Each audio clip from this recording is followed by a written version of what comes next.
thank you to Flyover Futures for hosting this event.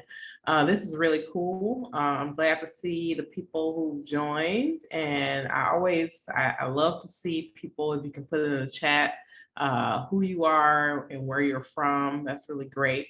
Although part of this is, I have some presentation slides. I definitely want people to be able to chime in, ask questions, pop questions into the chat. I'll be sort of looking there. The point of this is not necessarily for me to talk to you or at you, but it's just to highlight some helpful information that I found that I think this community would be really interested in. Steve Brown is my buddy. I always ask him, throw him in there in the mix and ask him to give me his thoughts on stuff. I really appreciate it. But yeah, I may call out different people, just get your thoughts, because, don't be shy. The point of this forum is to not only impart information, but also us to be able to discuss and share information. So without further ado, I will start through some of the slides. So as I go through my research and reading and different things, there are certain things that I feel that resonate not only with me, but I think would be really helpful to highlight within the community. So I pulled together some things, and I want to be able to talk through some of these items. Also, this presentation that I do that has, stats and links and things like that, I'll provide that to Jim, and he can disseminate it in the community however he sees fit in the future. All right. So the first topic I'm going to talk about is measuring cyber risk and the basics of cyber risk quantification. Now, this is something that's very close to my heart in terms of either using metrics or finding ways to quantify information in general.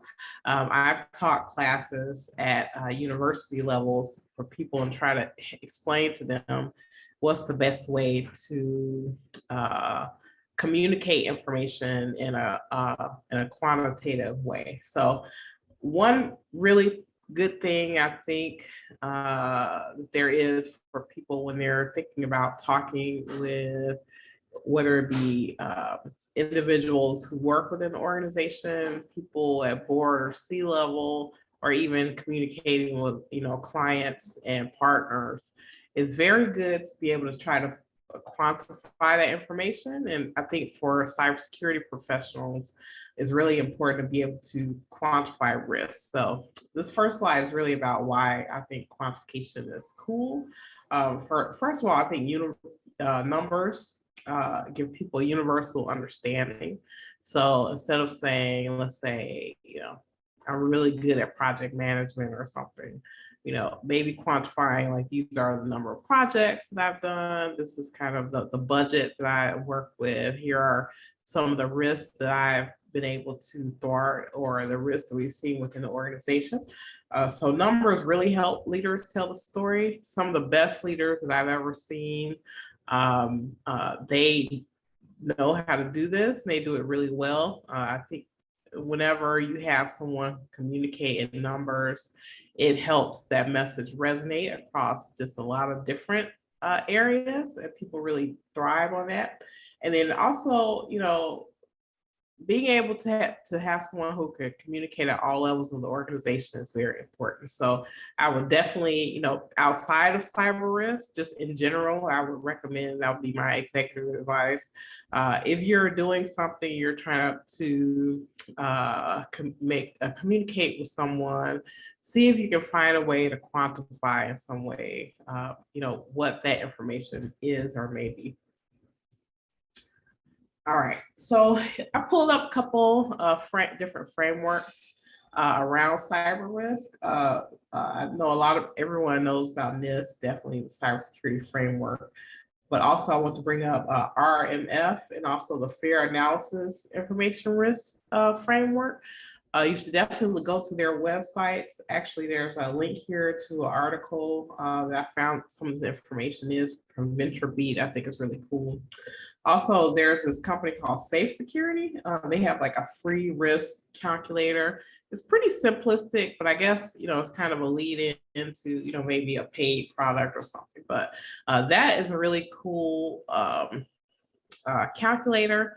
So it may, like, based on, let's say you say I'm in healthcare industry and our industry makes, our company has like, maybe less than $100 million in revenue a year. It'll give you some fast stats that you could possibly use, whether you're pulling it into a presentation or you're, having a meeting with someone, you want to get some high level fast statistics that way. I think that's really important. I would love to pull this out to Steve, if possible. I just wanted to see your, how you find ways to quantify risk, or how do you find ways to communicate with people in ways that are quantifiable? Well, I think you hit on some good points about how to communicate that risk. To me, the risk is made up of, like you said, several things. How regulated your industry is, or how subject your company is to regulation. We're all subject to some regulation, but some industries like healthcare are mining is another one that's heavily regulated. Are very, very regulated, and that impacts the amount of risk right off the bat.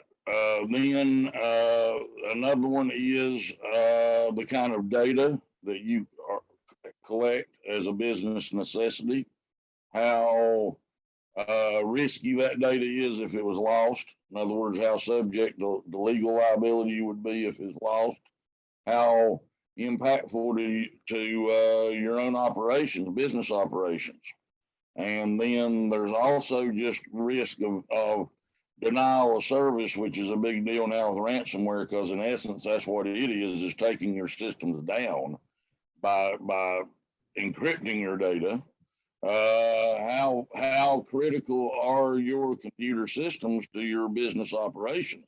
In other words, you may not be legally liable to the government or to, say, consumers if you lost data, but it might be that your company can't do without your computing resources. You can't operate manually.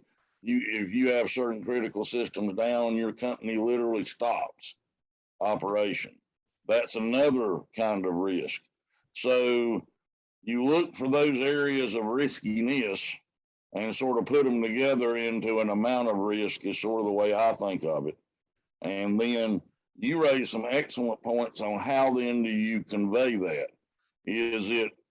I think, again, you got to look at things that are non-technical mechanisms, either just numbers. We're in the X percentile of risk, or we have, we're liable to X amount of legal risk, if this happens, or we would lose this amount of revenue if we were down through a cyber attack, for example. The company makes X amount of dollars a day. That's that's an easy, rough calculation. Divide profit by operation days.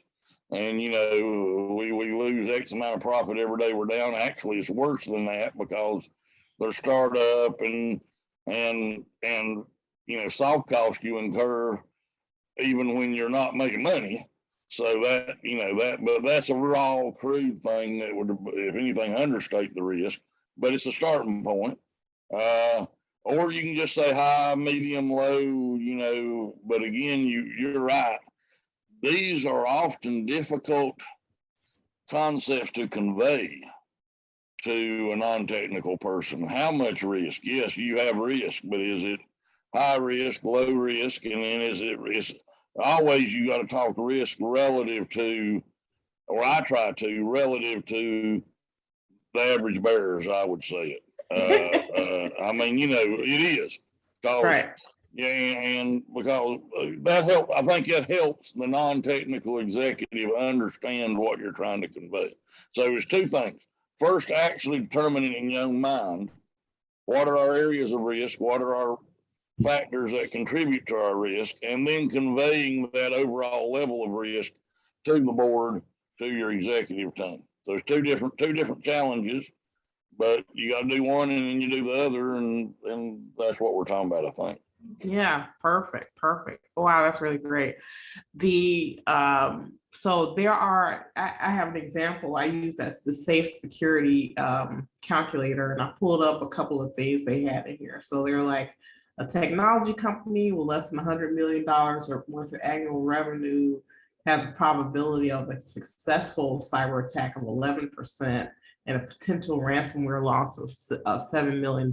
So, that's kind of one level of risk you could talk about and quantify, but also I love what Steve was saying, get it down to brass tacks, get it down to, quantifying it within your own organization. Like there may be numbers that you can come up with that you can be able to speak that help the management and executive team really understand not only the outside risk, but also kind of what you think your inside risk is. Like, I love what you said about, operation, days where you be down on operation, or, maybe days where you're paying people and they can't work, or, how much it would cost to, get a system back up that went down and things like that. I think all those are worthy things to quantify. Any thoughts on that? I haven't seen any thoughts on that. So yeah, I think, I love to see people try to do this, and I love to see people share what they learned about trying to do this. But what I found, in my executive career is that, unfortunately, hearts and minds don't move mountains. You have to put it in numbers in a way that people really understand and quantify it. But then also, I think an additional challenge that people have with cybersecurity is companies thinking about cybersecurity as being reactive as opposed to proactive. So,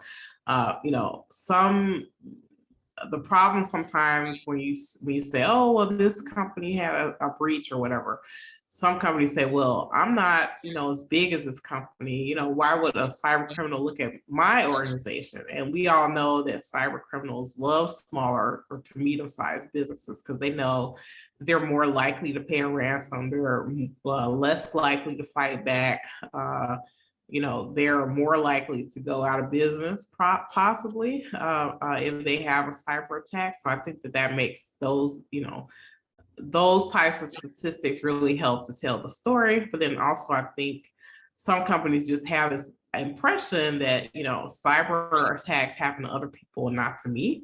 I think that notion also exists in people's personal lives. They think, oh, well, this person had their email hacked or something. That can't happen to me. So I think we need to try to make this more real in terms of, maybe even doing things where you say, okay, definitely have plans in place if this should happen to you, not if, or let's say when that type of thing happens, because we know that the threat actors are getting a lot more sophisticated, and there are different levels of breaches or cyber incidents that happen. So I think companies need to really have more fulsome approach, but then also cybersecurity professionals need to be more, find a way to get more into that, obviously there's a proactive part, but also try to get more into that offense as opposed to defense, and in that more strategic vision of things. Yeah. Debbie, one of the things that hit me as you were speaking about this is risk is a difficult thing to talk about, or evaluate, maybe is a good way to say, or get people to evaluate, because I've read a lot about this during the pandemic, that human beings don't understand and evaluate risk well by nature. they sometimes overreact to risk that are relatively minimal, or they ignore risk that's relatively high. And if there's an element, it's a very interesting thing. There's an element in there just that our brains aren't wired well to deal with it. And so I think that the way I read it was that humans tend to overreact to sometimes minimal risk, and then really terrible risks they tend to sort of put out of their mind, because we, a good example is death. We're 100% likely we're all going to die, so we put that out of our mind. I mean, that's oversimplification, but that's the most obvious example. And so you got to try to think through how to, and I've seen companies the same way, like you say. I've seen them when they ought to be doing more, and they just say, nah, they're not going to hit us, or our cyber insurance will cover it, or, so I'm not going to worry with this. We shouldn't invest in cybersecurity, so on and so forth. And then I've seen executives that they read the latest trade press and they say, oh my God, how much can I spend to stop this? Are you doing every single thing you can possibly do? You know what I mean? And obviously, it's like most things, the answer is in the middle there. And it's different for every company. That's right. I love that. I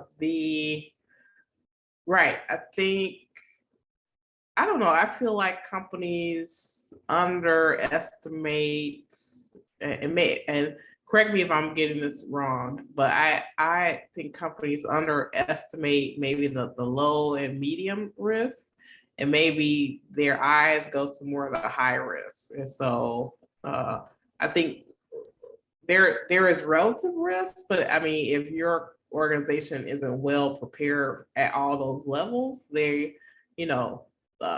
what you consider a medium or low risk may be a high risk for you, because it may be more likely. Well, you may be on to something, because I think they tend to ignore, or they tend to be less worried about insider risk, for example, when that's actually a pretty high likelihood relative of things relative, because you're going to always have additional employees, and they're going to always have access to, some of them at least, going to have access to valuable data. Are they all going to do malicious things? No, but you start getting in the case where the law averages work against you there. And well, I mean, it's the truth. You have enough of them with enough access, even if 1% does it, eventually you're going to hit the 1%, or whatever percentage it is. So that's I think you're right in that regard. Certain types, they ignore to their peril. That's right. Yeah, that's true. And then also, I saw a statistic, I had to find it somewhere, but I do a lot of presentations where people talk about insider risk, and I kind of chuckle when they talk about the disgruntled employee. So, but I saw a statistic recently that said, I think they said disgruntled employees in terms of insider threats is like less than 30%. So I think that's probably a good example where people think, oh, insider threat, it's like someone, a bad actor inside. And a lot of times it may be someone who hasn't been properly trained, someone who has too much access, they're doing stuff they're not supposed to do. Now that's a good point. The inadvertent threat, because in other words, a perfect example is somebody sending, say, a HIPAA. Somebody in HR written thinking they send a HIPAA piece of information to a humongous distribution list. Don't mean to. But that's as damaging as if they intended to. You know what I mean? The damage is the same, whether they intended to or not. And I never thought about that. I was just reading an incident response plan that we had prepared for us. I'm halfway through the document today. And that reminded me of that, because it mentioned that, they've actually had that as a separate category, unintentional, an event, unintentional event. And I'm like, well, that is just as bad as the intentional event, in the effect. and obviously can be more common, probably is more common. Yeah, exactly. Yeah. I think the unintentional risk is probably the unintentional threats is probably more common than the disgruntled employee threat. But like you say, I think you're right too. Still the same. Yeah, it is. I think you're right. So, but I do think that's an area that's under insider in general is undervalued or less attention's paid to it than ought to be, because that's and maybe it's because it's difficult to defend. I think it can be that in some ways that's the most difficult to defend. Absolutely. I knew a CISO. They were doing these phishing exercises where they sort of send people emails, and it was a test to see if they do this stuff. Just people that you think, okay, they went to the training, they understood what we talked about. I think they're pretty clever. And this one guy, he had just gone to training, and somehow he got an email about someone. I don't know. It was like it's always like a heartstring story, right? Like someone, orphan needed money or something like that. And he literally gave somebody his credit card. It was just a mess. And we just couldn't believe. We're like, we just talked about this. It's like, regardless of how those threats come in, you have to, think it through before you start pulling out your credit card and giving people information that you don't know. So yeah. I gotta give you a story on that. When we first adopted the employee training, cyber training, the package that we used to do that allowed you to create your own campaigns, custom campaigns. And my staff had a ball coming up with wicked ones to pop me with.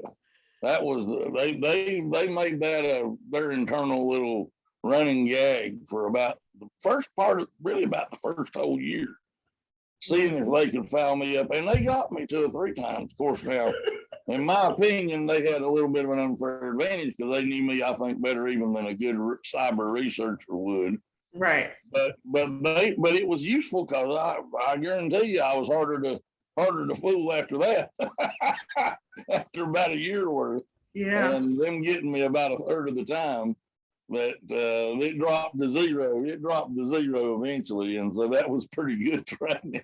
Actually, come think of it, something we hadn't thought of. We really should have done that for the top 4 or 5 executives. Oh, absolutely. Done custom crafted, because it really was. If you use the right lures, and you can argue some of those are, researchable off the web. Mm-hmm. Your fraternal organizations, religious organizations, you know what I mean? The kind of things you can often find in social profiles and those kind of things posts. And that's the kind of thing they would use to help hook. And actually, I hadn't thought of that at the time, but we should have turned that around and done that to the top 5 or 10 executives, because that would have been really good training and help harden them when they're the very people you are to harden. I mean, it's useful to harden me, but that was. I mean, really, I hadn't thought of that, but that's something we ought to do. Yeah, absolutely. Absolutely. The executives have more access. Yes. And they often, especially they moved up in the company, I've seen a lot of executives, when they move up, somehow their access doesn't get changed. So they just get added on to. So a lot of times people have tons of access to stuff they shouldn't have access to. They tend to be in public, so then there's more information about those people just out in the information. And then cyber criminals, I think they use the psychology of companies where it's like, okay, I'm fine Susie in accounting, and I'm going to say the CEO said do this. It's like, how likely will Susie contact the CEO of the company ask, So they play those psychological games, and it's very effective. Yep, you're exactly right. Absolutely. Well, anyone have any questions on that before we go to the next thing? So I I read an article, and I put a link in this presentation. It's about the article's about 8 cybersecurity predictions in the years ahead. I only agreed with like 7 of the predictions. So I pulled the 7 out that I thought were the best ones, and I wanted to go over this. One of the predictions, and this is from these are stats from like a Gartner study. Definitely consumer privacy rights are being extended. And I talk about this a lot. I think I talked at length about the landscape of data privacy in the US, especially in my previous, in last month's office hours. But basically, the rights that people have legally around their data is rising. So that means that companies have to adjust to the fact that maybe they have to be more transparent with data, with data that they have with certain people, and being able to do that, requires a brain change for organizations and how they not only collect and retain data, but then, what are their obligations to individuals about how they do that data collection, how they do that data retention. They also predicted that 80% of enterprises will adopt some type of unifying web service strategy. So unified computing, we're seeing a lot, obviously hybrid cloud. So not every, we've seen because of the pandemic, tons more companies are doing stuff in the cloud, but then, that doesn't, some of those companies still have hybrid. So I don't think on-prem stuff is going to go away for some companies. So we're always going to be in this kind of limbo, but then also we have applications now that do unified computing. So Zoom is a great example where, we can do phone calls, we can do video, they're adding like whiteboarding. So you're adding more data and more information to unified data systems. Let's see. Some organizations, many will try to or attempt to adopt zero trust security. And actually, this article is really interesting because they're like, a lot of companies will try and fail at this. I don't know. I think, and I love your thoughts on this, Steve, or anyone else who has any comments on this. But I think zero trust, that term has kind of taken on a life of its own. It's almost like the cloud, right? So, a lot of companies have taken this term and tried to use it in different ways. But if you can, Steve, if you don't mind, I would love your thoughts about what you think about kind of zero trust. I love what you just said, that it has, like cloud, more or spread to where it's losing some of the value as a definition to me. That's what I say with cloud is cloud's now so amorphous it's useless as a definition almost. And zero trust is heading in that way.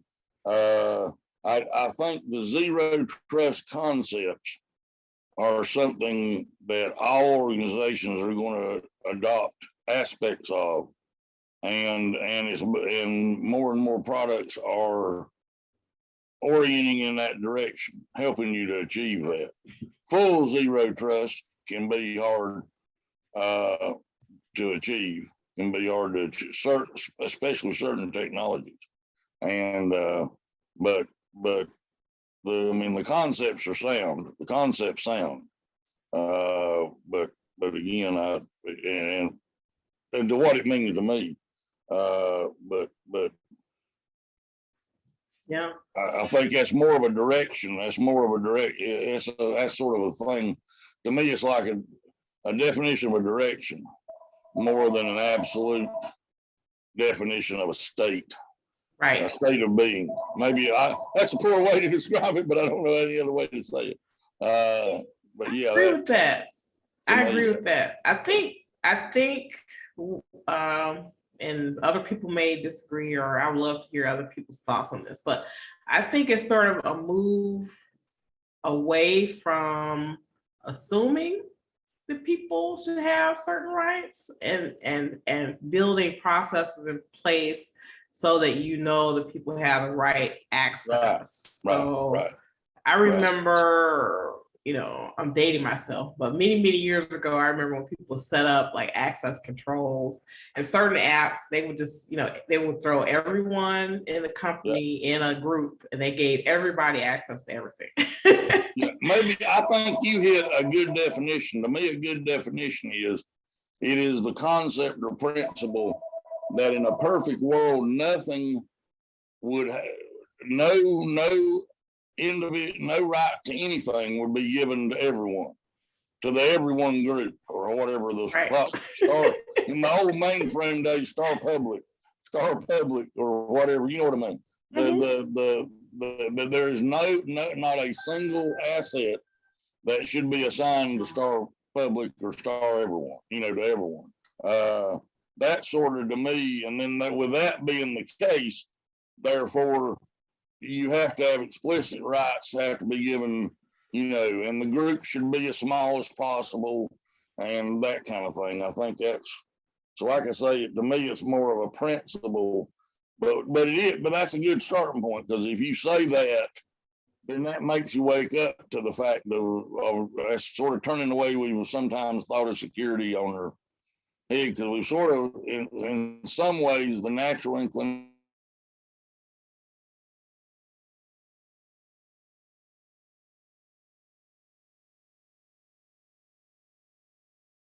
is to say, think about that, that's the best single definition I can come up with. Yeah. That is, it really is. So, and I totally agree with that. It does turn that orientation completely around in your mind and starts you to thinking about what is necessary to be able to achieve that.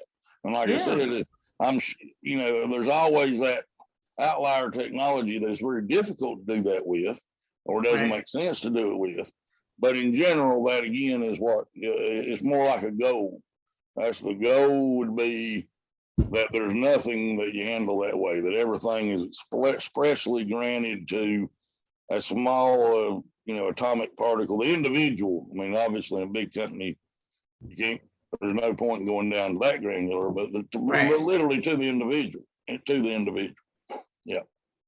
Yeah. That's a great one.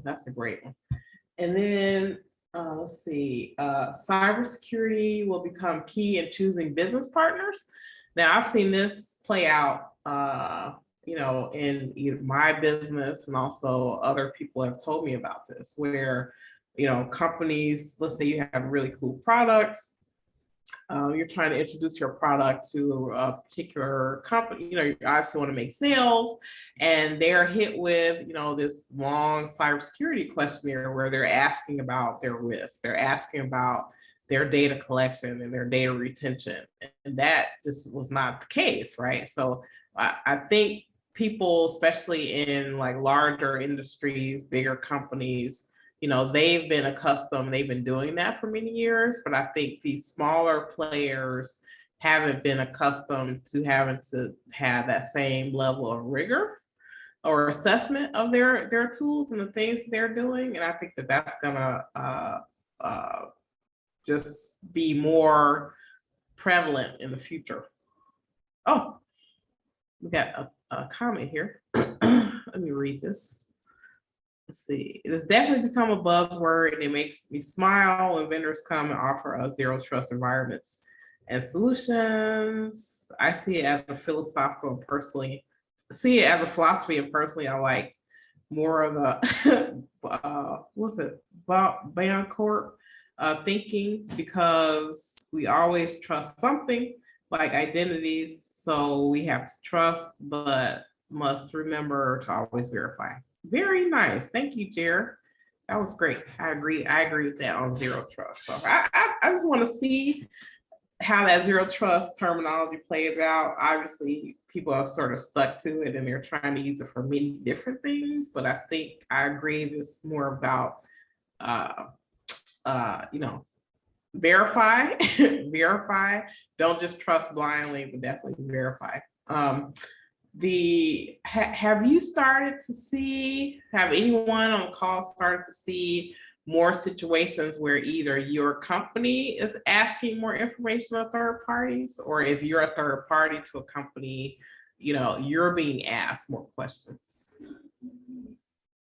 I think for the first time, I don't say first time. It is increasingly being mentioned lower down the food chain. I think the way you depicted it is exactly right. We started seeing it where our internal auditors, which we got about 5 years ago, we got thrown in with the general audit, which we never had before. And since we're not public, that's a little unusual, but it happened to be that's the methodology of the auditors we changed to. That they include it for everybody, an IT audit for everybody. They first brought it up then. It still is not a required. They're not doing a true ding. There's a terminology they use. They mention it, but it's not an X mark. But they mention it in the audit that we don't do it. But I am seeing it manifest itself further down the food chain more and more now. And so I'm not sure Gardner's 60% is correct, but yeah, it's becoming more and more widespread, and it'll be more widespread by 2025. Yeah. I agree with that as well. Let's see. Criminals will weaponize operational technology environments to cause human casualties. So I don't know, I'm a teeny bit on the fence about this. I have seen, I don't know, this happened maybe a year or so ago, where a cyber criminal locked the records in it was like a hospital. So, a lot of hospitals have systems that help automate some of the stuff around people's prescriptions and the drugs that they administer within hospitals. And I think there was a cyber criminal who had locked that system within a hospital. So basically they couldn't, give people medications because they didn't know what medications people need to get, and people actually died as a result of that. So I think what they're trying to say is that cyber criminals are definitely going towards situations, especially if they feel like, a situation that could cause harm of individuals, will prompt maybe organizations to pay ransom or do something, create more urgency around those more sensitive systems. What are your thoughts, Steve? Well, I think when it comes to non-nation state bad guys, cyber criminals, it's already leverage on their ransomware. That's why they love to hit healthcare, is because nothing's more urgent than people in hospital beds. And so they know that they're more vulnerable to paying the ransom because it can't be down. Because like you said, it's impacting patient care.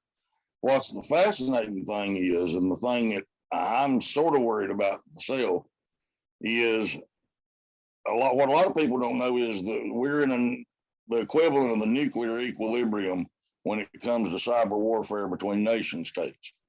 I saw a presentation one time by a ex-government official, and he said basically we can foul the Russians' waters and we can ruin their food chain and starve them, and they can do the same thing to ours, and it's a mutually assured destruction scenario.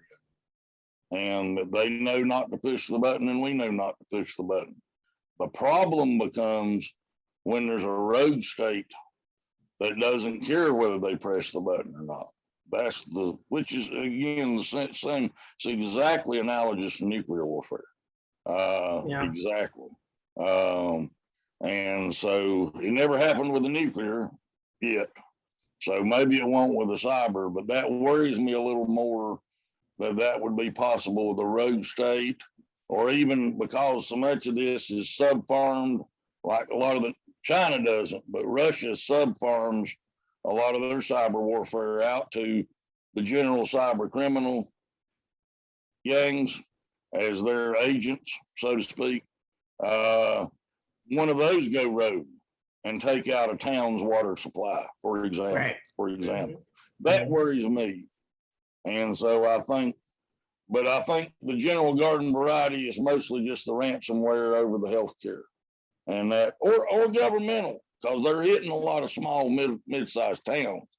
But in most of those cases, those are not operational systems. They're billing systems. They can affect 911, which can affect public safety.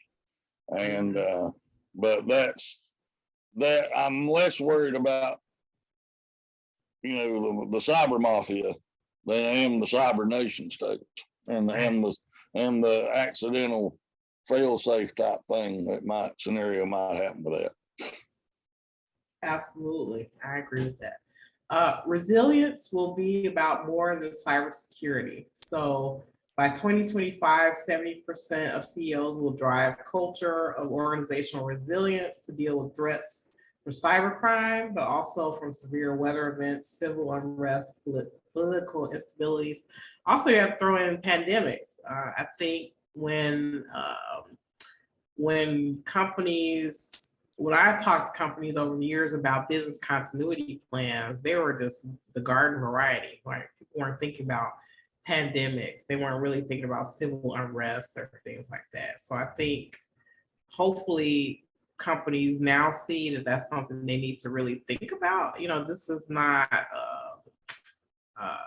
you really need to dust off your business continuity plan and figure out, what are the things that can possibly happen and have a plan in place for that. What do you think, Steve? Yes, I think in the past, I would have said the civil unrest and political instability wasn't a factor for U.S. companies, but I no longer say that. And we've seen that in the last few years. I'm not being political about that. It's just the case. Right. And so I think that it behooves business as stewards of their own assets that, you got to have continuity plans if civil order becomes civil disorder. So, yeah. And how they deal with that. And then obviously, like you say, the pandemic's been a great lesson in that the acts of nature, whether that's illness or severe weather, as well. So we just had a DC flooded, for a perfect example. DC flash flooded and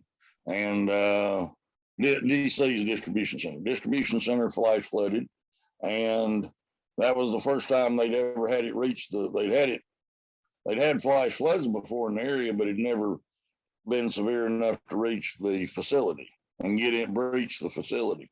So, they literally were raising up computer assets, and we were warning them, so don't, your life ain't worth messing with the wiring in the water.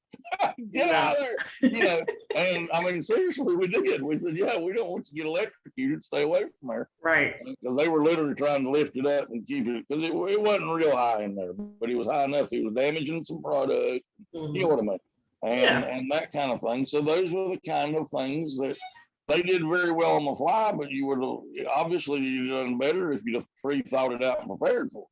So, and I don't blame them for not being prepared. It was the first time it ever happened. But those are the very kind of things you are to prepare for. It's the things that hadn't happened yet. I mean, it's the truth. So, so it was a good object lesson. A good object lesson how something as mundane as a flash flood still is something can turn into an educable event. So very true.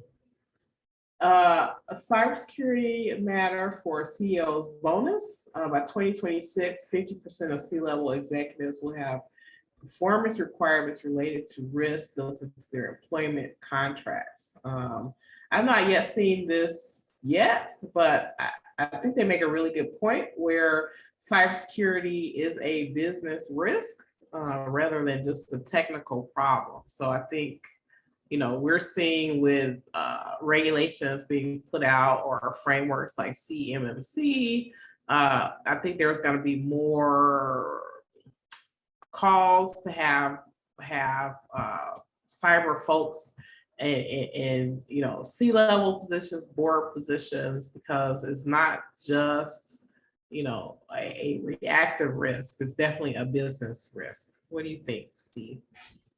Well, I think it makes eminent sense. We always say that you get what you reward, and so as a chairman of the board, it would make sense to me that if I want to get a better cyber preparedness, I ought to pay, reward my CIO and CISO for their achievements in doing that. Now, obviously, quantifying that's going to be the devil in the details, but I do think it makes eminent sense. I mean, it really does. So, yeah, I think so. I don't know. I've had people tell me that they think when cybersecurity things are working fine, it should be invisible. But I think cybersecurity should be visible. Because it takes a lot of work, it takes a lot of effort to secure organizations. So I'd argue if it's invisible, you're probably doing it wrong. I mean, seriously, yeah. If you're doing it right, it should be fairly obvious. I mean, the fact you're doing certain things ought to be naturally obvious. Mm-hmm. So I'm uncomfortable with that statement. Yeah, I'm not happy about that statement either, because I think because if it's invisible, people think it's magic and they don't think that you've actually done. You know what I mean? They're like, right. Oh, and to me, again, if you're doing certain things like MFA, if you're doing MFA, it's not hidden. Everybody's knowing it. Everybody's got to do it. You know what I mean? So that's obtrusive. That's not unobtrusive. I mean, that's a simplistic example, but that's one I can think of real easily. And there's other similar things that are to be, something that I hate to say is a hassle for people, but I mean, in other words, it's an effort. It should be an effort that people have to make or do or understand or be part of. Mm-hmm. So it's not hidden. It's not hidden. That's right. I agree. Well, does anyone have any questions or comments before we close? I want to leave a few minutes. And thank you, Jared, for your information that you put in there about zero trust. That was great.